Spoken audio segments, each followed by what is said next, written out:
Hello बच्चों, आपका स्वागत है श्याम सर की क्लास में। बच्चों, आज हम बोर्ड एग्जाम को देखते हुए हमने आज भौतिकी के महत्वपूर्ण जो हैं आपके नियम, सिद्धांत और प्रमेय हम आपको बताने वाले हैं, क्योंकि बोर्ड एग्जाम में बच्चों इनसे जुड़े हुए ढेर से क्वेश्चंस आते हैं, जिससे हम इस एक वीडियो में ही हम भौतिकी कक्षा 12 के सभी जितने भी महत्वपूर्ण आपके नियम है, सिद्धांत है और प्रमेय हम यहाँ पे आपको डिटेल से बताने वाले हैं बच्चों। अब चलिए हम थोड़ा सा आपको कुछ एक नए मोटिवेशन के साथ हम आपके इस क्लास की आगाज करते हैं बच्चों।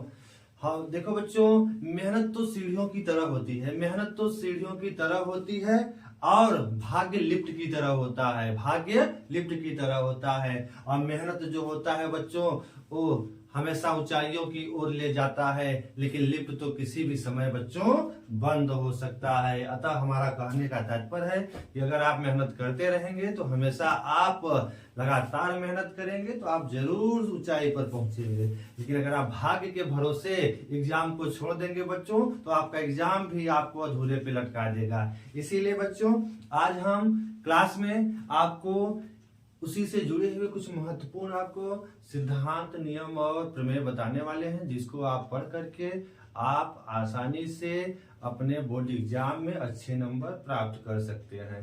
चलिए हम शुरू करते हैं। आज के लिए आपको कूलाम का नियम देखिए बच्चों, अब हम आपके लिए यह महत्वपूर्ण कूलाम का नियम जो है पहला है, तो भौतिकी कक्षा 12 सभी महत्वपूर्ण नियम, प्रमेय एवं सिद्धांत भाग फर्स्ट क्या है पहले शुरू करते हैं। इसका जो आपका पहला नियम जो है कूलाम का नियम है। तो कूलाम का नियम बच्चों, आप कूलाम के नियम के बारे में आप जानते हैं कि देखिए फ्रांसीसी वैज्ञानिक कूलाम ने एक नियम प्रस्तुत किया था। उन्होंने क्या कहा था कि किन्हीं दो स्थिर बिंदु आवेशों के बीच, अर्थात कोई दो स्थिर बिंदु आवेश हैं, कुछ दूरी पर रखे हैं, तो उनके बीच एक वैद्युत बल लगता है, अर्थात एक आकर्षण या प्रतिकर्षण का बल लगता है। वह बल किस किस पर निर्भर करता है उसके बारे में कूलाम ने कुछ बातें बताई हैं। तो चलिए उस नियम को हम लोग देख लेते हैं, और ये महत्वपूर्ण नियमों में से एक है, इसको आप अच्छे से तैयार करिएगा। चलिए जैसे इन्होंने क्या कहा था, माना देखो दो बिंदु आवेश, एक मान लिया हमारे पास आवेश Q1 है, दूसरा एक आवेश है Q2 है, ठीक है बच्चों। और ए अगर कुछ दूरी मान लिया, ए दूरी r दूरी पर मान लिया ये स्थित है दोनों आवेश, ये दोनों बिंदु आवेश हैं, कुछ दूरी पर रखे हैं। अब इनके बीच कूलाम ने कहा था कि इन आवेशों के बीच एक वैद्युत बल लगता है। कौन सा बल लगेगा बच्चों? वैद्युत बल, या तो आकर्षण या तो प्रतिकर्षण।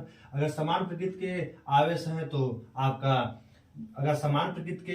तो आपका प्रतिकर्षण बल, अगर विपरीत प्रकृति के आवेश हैं तो कौन सा बल लगेगा? आकर्षण बल।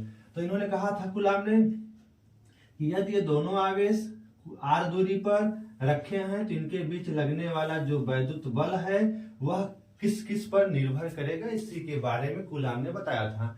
तो इनका जो नियम था, इन्होंने कहा था यह जो वैद्युत बल होता है वह इन दोनों आवेशों की मात्राओं के गुणनफल के अनुक्रमानुपाती तथा इनके बीच की दूरी के वर्ग के क्या होता है? व्युत्क्रमानुपाती होता है। यही कूलाम ने बताया था। अर्थात जैसे इन्होंने कहा था कि यह जो बल, वैद्युत बल जो होता है F is proportional to Q1 और Q2, Q1 इंटू Q2, मतलब इन आवेशों की मात्राओं के गुणनफल के अनुक्रमानुपाती तथा यह जो बल होता है इनके बीच की दूरी के वर्ग के क्या होता है बच्चों? व्युत्क्रमानुपाती होता है। जब F दोनों समान है तो एक ही हम साथ में लिख सकते हैं। तो इन्होंने कहा F proportional to Q1 Q2 upon R square. बाद में इन्होंने जब आप प्रोपोर्शनल अर्थात समानुपाती का चिन्ह हटाएंगे तो एक नियतांक बढ़ा, एक क्या है नियतांक K, और Q1 Q2 upon R square. ये था इनका जो वैद्युत बल, या फिर यहाँ पे क्या था बच्चों? वैद्युत बल। इन्होंने वैद्युत बल के परिमाण के बारे में व्याख्या की थी कि भैया वैद्युत बल आप कितना निकाल सकते हैं दो अगर आवेश कुछ दूरी पर रखे हैं तो देख लेते हैं इनका नियम, कूलाम का नियम। किन्हीं दो स्थिर बिंदु आवेशों के बीच लगने वाला वैद्युत बल अर्थात आकर्षण या प्रतिकर्षण बल उन आवेशों की मात्राओं के गुणनफल के अनुक्रमानुपाती तथा उनके बीच की दूरी के वर्ग के व्युत्क्रमानुपाती होता है, इसे कूलाम का नियम कहते हैं। अतः यदि दो बिंदु आवेश Q1 Q2 परस्पर r दूरी पर रखे हों तो उनके बीच लगने वाला वैद्युत बल या प्रोपोर्शनल टू Q1 Q2 या प्रोपोर्शनल टू 1/r अर्थात F बराबर के Q1 Q2 upon r square. इसको आप एक उदाहरण से समझ सकते हैं बच्चों। जैसे मान लिया हम बता रहे हैं आपको, इसको हम अब भूल जाइए वैद्युत के लिए, अब थोड़ा सा चुंबक की बात करते हैं। जैसे एक चुंबक आपका ये है, दो चुंबक हैं, ठीक है बच्चों। ये दो चुंबक हैं, अगर कुछ दूरी पर अगर रखे हों r दूरी पर तो इनके बीच भी एक बल लगता है, चुंबकीय बल। अगर हम इन चुंबक के मात्राओं को बढ़ा दें, अगर हम इनकी मात्राओं को बढ़ा दें, अगर हम इनके मान को बढ़ा दिए, इनकी मात्राएं बढ़ा दिए, तो अब जो यहाँ पे लग रहा था बल, उसकी तुलना में अब बल का मान क्या होता है, ज्यादा हो जाता है। तो यही कूलाम ने भी बताया था कि जब आवेश का मान कम है तो आपका बल कम लगेगा, जब इन आवेशों का मान अगर आप बढ़ा देंगे तो इनके बीच लगने वाला वैद्युत बल का मान भी क्या हो जाएगा, बढ़ जाएगा। सेकेंड लाइन में उन्होंने क्या कहा कि जब मान लिया ये आवेश किसी भी कोई भी दृश्यमान द्रव्यमान के अगर आवेश हैं, शुरू में अगर इतने दूरी पर रखे हैं और बाद में हम इन्हीं, अब चुंबक की बात अगर करें तो इन्हीं चुंबकों के बीच की दूरी अगर हम बढ़ा दें, अब बढ़ा दिया गया दूरी, अब जब दूरी बढ़ गई तो इनके बीच लगने वाला वैद्युत बल पहले से क्या हो जाएगा, घट जाएगा। पहले बल का मान ज्यादा था, बल का मान क्या हो गया, घट गया। अर्थात दूरी, अर्थात अब बच्चों देखिए, अगर हम इनके बीच की दूरी अब पहले से थोड़ा सा बढ़ा दें, अर्थात देखिए अब आपका एक चुंबक एक चुंबक, अब दूरी अगर इनके बीच की अगर बढ़ गई तो अब लगने वाला बल का मान पहले से क्या हो जाएगा, घट जाएगा। पहले बल अगर ज्यादा लग रहा था, अब बल का मान क्या हो जाएगा, घट जाएगा। अर्थात विलोमानुपात, दूरी बढ़ी तो बल घटा, अर्थात जो दूरी, तो इन्होंने कहा था जो वैद्युत बल है दूरी के वर्ग की क्या होती है, व्युत्क्रमानुपाती। इस तरह से कूलाम का नियम बच्चों कंप्लीट हुआ। चलिए हम लोग अगला नियम देखते हैं। अगला नियम जो आपका है प्रिंसिपल ऑफ सुपरपोजिशन, अर्थात बहुल आवेशों के बीच बल, अर्थात अध्यारोपण का सिद्धांत। चलिए देखते हैं दूसरा नियम। हाँ बच्चों देखिए, अगला हमारा दूसरा महत्वपूर्ण आपका जो है सिद्धांत है प्रिंसिपल ऑफ सुपरपोजिशन। अध्यारोपण का सिद्धांत क्या है बच्चों, उसको हम लोग यहाँ पे देखने वाले हैं। बहुल आवेशों के बीच बल, या इसको दूसरे नाम से क्या जानते हैं, अध्यारोपण का सिद्धांत, प्रिंसिपल ऑफ सुपरपोजिशन। ये मोस्ट इंपॉर्टेंट है, इसको आप लोग केयरफुली पढ़ेंगे। तो यह नियम क्या कहता है, यदि किसी निकाय में अनेक आवेश हैं तो उनमें से किसी एक आवेश पर लगने वाला वैद्युत बल अन्य आवेशों के कारण अलग अलग लगाए गए वैद्युत बलों के सदिश योग के बराबर होता है। अतः यदि किसी निकाय में Q1 Q2 Q3 dot dot Qn आवेश हैं तो Q1 आवेश पर लगने वाला वैद्युत बल क्या हो जाएगा तब बच्चों, F1 बराबर F12 plus F13 plus F14 dot dot F1n। अर्थात इसका मतलब क्या है, इसको समझ लीजिए बच्चों, आपको एकदम अच्छे से आ जाएगा। जैसे मान लिया एक तो आपका निकाय है, कोई भी निकाय है, कोई भी सिस्टम है, मान लिया आपका कोई एक निकाय है, इसमें ढेर से एक आवेश यहाँ पे है आपका Q1, एक यहाँ पे है आपका Q2, एक यहाँ पे है आपका Q3, और ऐसे Qn, Q4, Q5, Q6, मान लिया क्या है आपका Qn आवेश। यह एक ऐसा सिस्टम है, ऐसा निकाय है जिसमें टोटल n आवेश है। तो मान लेते हैं इस Q1 आवेश पर लगने वाला वैद्युत बल, तो इसको आप समझ सकते हैं एग्जांपल से। जैसे मान लिया कि 5 उदाहरण में मान लो 5 बच्चों का समूह है, तो 5 बच्चों के समूह में से अगर मान लिया किसी, हमने कहा कि भैया एक पहला बच्चा, दूसरा, तीसरा, चौथा, पांचवा, हमने कहा भैया 5 बच्चों के समूह में से किसी एक बच्चे को सभी पीटिए, तो क्या होगा, तो पहले बच्चे को दूसरा वाला भी मारेगा, तीसरा वाला भी मारेगा, चौथा वाला भी मारेगा, पांचवा वाला भी मारेगा। इसका मतलब क्या हुआ, पहले बच्चे को लगने वाला जो पड़ने वाली कुल जो मार पड़ी उसको कितना पड़ा, दूसरे ने मारा, तीसरे ने मारा, चौथे ने मारा और पांचवे ने मारा। अगर आप दूसरे, तीसरे, चौथे और पांचवे के कुल जो मार को जोड़, अर्थात कुल जो उन्होंने बल लगा के उनको पीटा, उनको जोड़ लीजिए तो पहले पे लगने वाला कुल बल आपको पता चल जाएगा। सेम इसी सिद्धांत पे यह भी आधारित है। तो अगर इस पहले पे लगने वाला बल निकालना है तो मान लिया इस पहले पे तो देखिए यहाँ पे 2 आवेश हैं तो इन दोनों के बीच कूलाम का नियम अप्लाई होगा। ये 2 आवेश हो गए तो इनके बीच अप्लाई होगा, ये है तो इनके बीच भी अप्लाई होगा।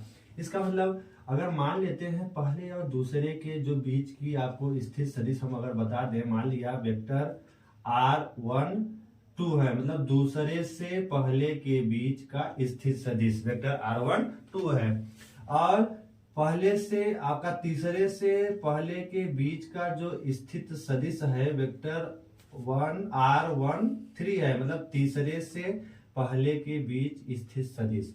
इसी तरह से n से R पहले आवेश के बीच का जो स्थित सदिश है मान लेते हैं R1 n है, तब दूसरा वाला भी पहले पे बल लगाएगा, तो दूसरा वाला जो पहले पे बल लगाया मान लिया क्या है F1 है, तीसरा वाला भी क्या साथ बैठेगा क्या, वो भी कहेगा हमारे पास है हम इसको पीटेंगे। तो इन्होंने भी बल लगा दिया इस Q1 पर, इन्होंने बल क्या लगा दिया, मान लिया F1 2 लगाया, दूसरे ने पहले पे जो बल लगा दिया, और यह कौन लगाया, तीसरे ने जो पहले पर बल लगा दिया। इसी तरह क्या यनवा शांत बैठेगा, ये कहेगा हम भी इसको पीटेंगे, तो यह भी बल लगा देता है। इन्होंने जो बल लगा दिया F1n है, मतलब यनवे ने पहले पे लगाया जो बल, अर्थात इस Q2 को कुल Q1 ये जो आपका आवेश है कौन सा है, Q1 आवेश है। इस Q1 आवेश पर इस Q1 आवेश पर कुल कितना बल लगा, देखिए दूसरे ने लगाया, तीसरे ने लगाया, चौथे ने लगाया, पांचवे ने लगाया और नवे ने लगाया, अर्थात Q1 पर लगने वाला जो कुल बल होगा कौन कौन लगाएगा, F1 जो होगा, दूसरे ने पहले पर लगाया, तीसरे ने भी पहले को पर लगाया, चौथा भी लगाएगा, पांचवा भी लगाएगा, और यनवा है तो यनवा भी पहले पर बल लगाएगा। लेकिन इस F1 पे कुल कितना बल लगेगा, अरे दूसरे तीसरे चौथे और पांचवे इन सभी बलों के सदिश योग अगर आप कर लीजिए तो वहीं इस पहले आवेश पर लगने वाला बल आपको पता चल जाएगा। तो यही है प्रिंसिपल ऑफ सुपरपोजिशन, बहुत इजी है बच्चों। तो एक बार फिर से रिवीजन कर लेते हैं। यदि किसी निकाय में अनेक आवेश हैं तो उनमें से किसी एक आवेश पे लगने वाला जो वैद्युत बल होगा अलग अलग लगाए गए वैद्युत बलों के सदिश योग की क्या होता है बच्चों, बराबर होता है, जो कि इस तरह से फार्मूला उसका है F1 बराबर F12 plus F13 F14 dot dot F1n। इसी तरह से बच्चों आप दूसरे पर बल, तीसरे पर बल, चौथे पर भी बल निकाल सकते हैं। यही है प्रिंसिपल ऑफ सुपरपोजिशन। आप बढ़िया से पढ़ते रहिए बच्चों। चलिए हम लोग अगले नियम को देखते हैं, नियम नंबर 3 जो है आपका। चलिए तीसरा नियम क्या है देखते हैं बच्चों। हाँ बच्चों देखिए तीसरा नियम, तीसरा आपका नियम है या प्रमेय गॉस का प्रमेय है। जैसा कि आपने पढ़ा गॉस का प्रमेय, तो गॉस का प्रमेय या गॉस का नियम, Gauss theorem of Gauss law. तो ये क्या है नियम, किसी बंद पृष्ठ अर्थात गॉसियन पृष्ठ से गुजरने वाला कुल वैद्युत फ्लक्स फाई ई, उस पृष्ठ द्वारा परिबद्ध मतलब बंधा हुआ कुल आवेश, जो उस पृष्ठ के अंदर कुल आवेश होगा उस Q का 1/F0 गुना होता है। अतः इनका फार्मूला फाई ई जो कुल फ्लक्स होगा बराबर सिग्मा Q, तो सिग्मा है उस बंद पृष्ठ में उपस्थित कुल आवेश का 1/F0 गुना के बराबर होता है। चलिए इसको समझ लेते हैं बच्चों। जैसे मान लिया आपका पृष्ठ बंद गॉसियन पृष्ठ किसी भी शेप का हो सकता है, लेकिन वो क्लोज सर्किट हो। जैसे मान लिया आपका कोई क्लोज सर्किट है, किसी भी शेप का हो, एक क्लोज सर्किट है, इस क्लोज सर्किट से निकलने वाला कुल फ्लक्स किस पर निर्भर करेगा, इसमें उपस्थित आवेश, कुल आवेश अगर है, मान लिया अगर इसमें आवेश जो भी है, एक आवेश Q1 है, मान लिया अगर एक ही आवेश की बात करें तो Q आवेश है, तो इस अगर किसी बंद पृष्ठ के अंदर उपस्थित जो आवेश है इससे निकलने वाला कुल जो फ्लक्स होगा, इससे निकलने वाला जो कुल फ्लक्स होगा वो क्या है, मान लिया क्या है बच्चों, फाई ई, क्या है फाई ई। तो इसका मान कैसे निकालेंगे, तो इन्होंने इसकी व्याख्या आपकी गॉस ने की है। उसने कहा कि अगर इस बंद पृष्ठ से अर्थात क्लोज सर्किट से, जिसको गॉसियन पृष्ठ कहा गया, इससे निकलने वाला कुल जो वैद्युत फ्लक्स होगा, जो कुल वैद्युत फ्लक्स निकलेगा इससे, वह किस पर निर्भर करेगा, उन्होंने कहा इसमें उपस्थित आवेश, अर्थात मान लिया अगर आवेश Q है तो इस पर उपस्थित आवेश Q का 1/F0 गुना के बराबर होता है। यदि इसमें आवेश ढेर से आवेश हो, यदि इसमें बच्चों आवेश ढेर से हो, अगर यहाँ पे Q1 आवेश हो, Q2 आवेश हो, Q3 आवेश हो और Qn आवेश है, इन सभी के कारण फ्लक्स बाहर निकलेगा। तब इन सभी के कारण फ्लक्स क्या होगा बच्चों, बाहर निकलेगा। तो जो आपका अब यहाँ पे जो फाई ई होगा वो किसके बराबर होगा, सभी आवेशों अर्थात Q1 Q2 Q3 इन सभी आवेशों को जोड़ लीजिए और 1/ε0 से क्या कर दीजिए बच्चों, गुणा कर दीजिए। और इनको आप इनका योगफल को आप चाहे तो सिग्मा क्यू से दिखा सकते हैं। अर्थात जो सिग्मा क्यू आपका होगा वो किसके बराबर होगा, Q1 plus Q2 plus Q3 dot dot जो भी होगा Qn के बराबर होगा। इस तरह से आपका यह भी नियम कंप्लीट हो गया बच्चों। चलो आगे हम लोग अगला नियम देखते हैं। हाँ बच्चों चलिए हम लोग चौथा नियम देखते हैं। चौथा नियम आपका है ओम का नियम, जो कि फर्स्ट पेपर का ही है। ये आपका एक महत्वपूर्ण प्रश्नों के अंतर्गत आता है। ओम का नियम अर्थात ओम्स लॉ क्या है, यदि किसी चालक की भौतिक अवस्था जैसे ताप दाब आयतन में कोई परिवर्तन न हो तब उस चालक के सिरों के बीच लगाया गया वैद्युत विभवांतर तथा उसमें बहने वाली धारा का अनुपात हमेशा नियतांक अर्थात नियत प्राप्त होता है। इसी को कहा जाता है ओम का नियम। अर्थात देख लीजिए बच्चों, यदि किसी चालक की भौतिक अवस्था और जैसे ताप में कोई परिवर्तन न हो तो उसके सिरों पर लगाए गए वैद्युत विभवांतर तथा इसमें बहने वाली धारा का अनुपात नियत रहता है। इसे ही ओम का नियम कहते हैं। अर्थात बच्चों जैसे आप किसी वैद्युत परिपथ में, जब किसी वैद्युत परिपथ में कोई भी वैद्युत परिपथ है, मान लिया ये आपका बल्ब है, ये आपका आपने एक सेल लगा दिया, अब यहाँ एक विभवांतर आपने जोड़ दिया, अब यह है प्लस, ये क्या है आपका माइनस, ये आपका कोई लैंप है या बल्ब है जो भी है। तो कहने का मतलब है अगर आप यहाँ विभवांतर शुरू में विभवांतर अगर आपने जो भी दिया, मान लिया शुरू में विभवांतर का मान आपने 2 वोल्ट अप्लाई किया, उस वजह से इसमें वैद्युत धारा मान लिया विभवांतर होगा 4 वोल्ट ले रहे हैं, 4 वोल्ट विभवांतर दिया तो 2 एम्पियर इसमें धारा जो बह रही थी, कितनी बह रही थी 2 एम्पियर।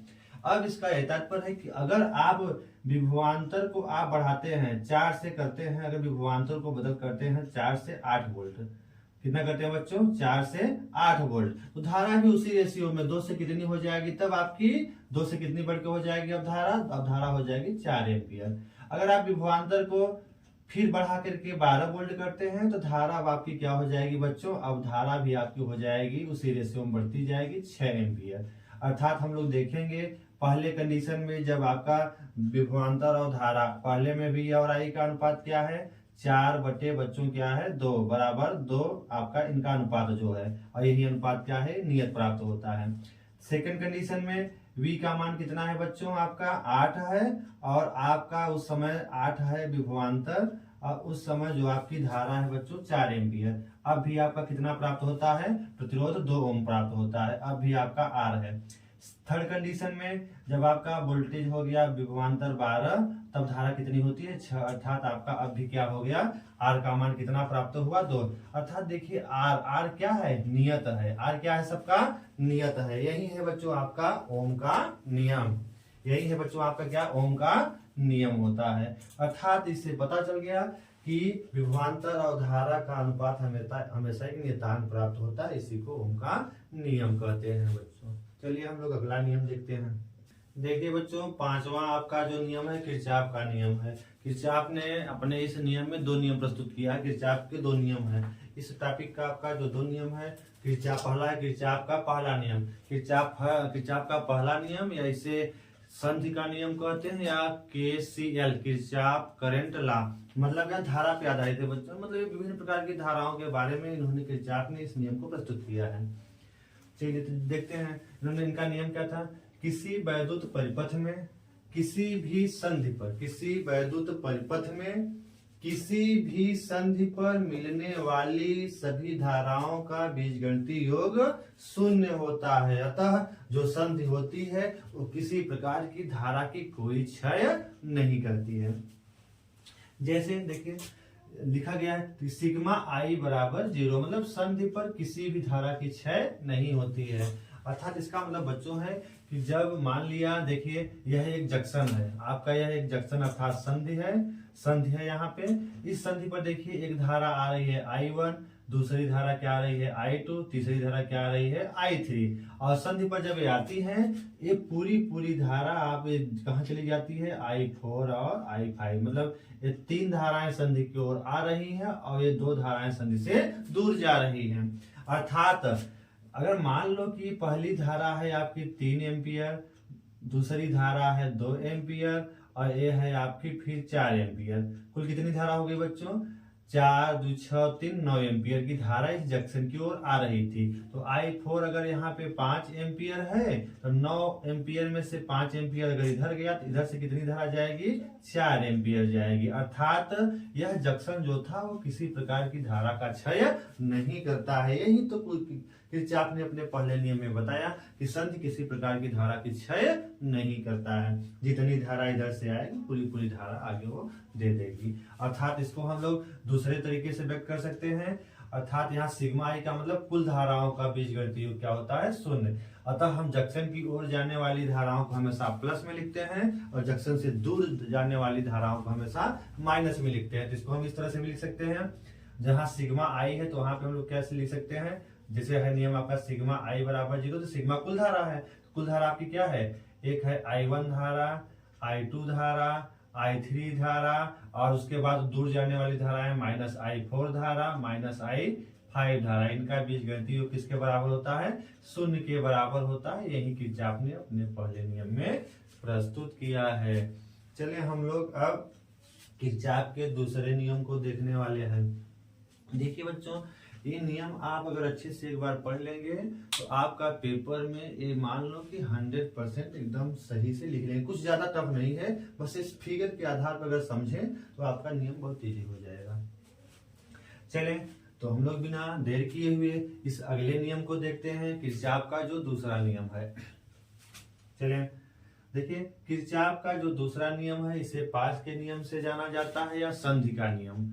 पास का नियम या संधि का नियम या KVL किरचॉफ वोल्टेज लॉ, मतलब यह विभिन्न प्रकार के विभवांतरों पर आधारित नियम है।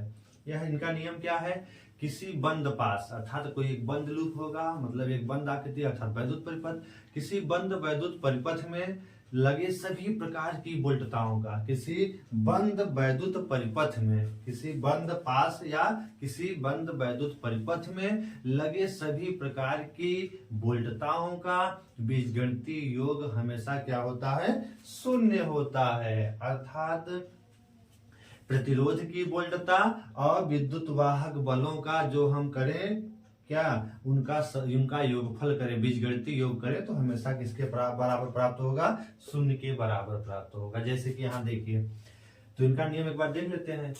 किसी बंद पास में लगे सभी प्रकार की वोल्टताओं अर्थात प्रतिरोध की वोल्टता हो चाहे सेल की विद्युत वाहक बल हो, इनका अगर हम बीजगणितीय योग करते हैं तो कितना प्राप्त होता है 0 प्राप्त होता है। अतः हम लिख सकते हैं सिग्मा जो कि विभिन्न प्रकार की वोल्टताओं के योगफल को बताती है, सिग्मा V बराबर 0 या V।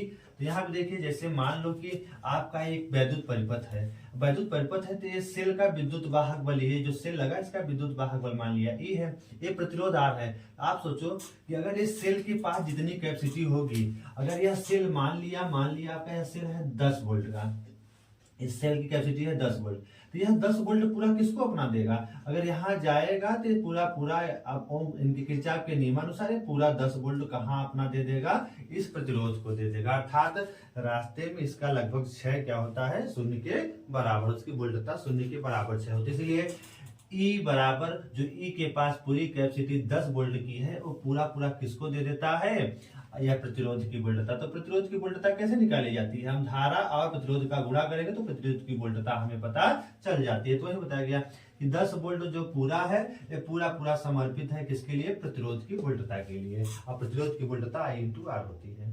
अर्थात हम लोग बछांतर करें तो E-IR बराबर 0। अर्थात सभी प्रकार की जितनी भी इसमें वोल्टता आएगी उनका बीजगणितीय योग हमेशा क्या प्राप्त होता है 0 प्राप्त होता है। अतः यह है आपका किरचॉफ का द्वितीय नियम जो कि वोल्टता पर आधारित है। इस तरह से आपका ये दो नियम, ये किरचॉफ के दोनों नियम आपके कंप्लीट होते हैं। बहुत इजी है, मोस्ट इम्पॉर्टेंट है। इसको आप अच्छे से पढ़ेंगे तो एग्जाम में आपका सब कुछ अच्छा होगा। ठीक है।